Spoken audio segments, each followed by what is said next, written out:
30 тони компери посадени на површина од 1,5 хектари годинава уништија повеќе од 100 коњи кои слободно живеат во атарот на селото Јамишти и околу него.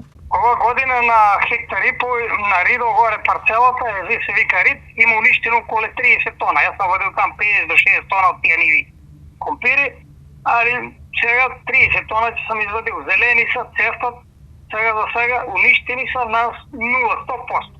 Огромната штета за Манев не е прва, бидејќи тој веќе 8 години се брани од коњите и со институциите да докаже дека коњите имаат собственици и дека неговата екзистенционална сага мора да престане. Јас се борам 8 години со овие коњи напуштени. Прават ми ном штета, имам пријавувано во сите институции. Од тамо добијам одговор дека се ненадлежни, никој не е надлежен. Отидам во земјоделие, оди во полиција, отидам во полиција, оди во земјоделие. Не сме надлежни и никако да преземат мерки. Упорноста на регистрираниот земјоделец Горан Чоманев да се заштити од човечката несовесност се покажа како товар за бирократите во институциите, па наместо конечно да му го решат проблемот, тие веќе се нервозни на него, а тој прима и закани од нив.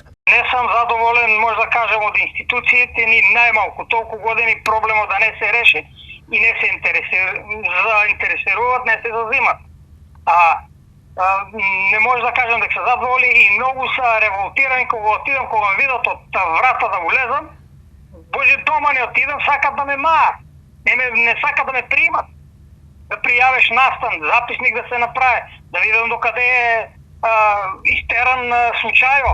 Наместо да работи, произведува и се грижи за семејството, Манев мора да трча по полиции и судови, бидејќи друг избор нема. До сега имам 2 пати тужено на суд, една имам добиено, нема шо да му земат на газдата, на собственикот на коњите, нема шо да му земат, не работи, преку извршител е даден, ништо пропаѓа тој фактички, а другата тужба со поголемата сума, таа без на суд, со лажовни свидоци, изгуби го судењето. Нефункционалноста на институциите за него е несфатлива, бидејќи се е јасно, а тие само треба да ја завршат својата работа. Да го остават да работи и да му го спасат трудот, зашто тој е земјоделец, кој тврди дека не страда ниту од небо, ниту од земја, туку од луѓе. Неговата порака до институциите е следнава.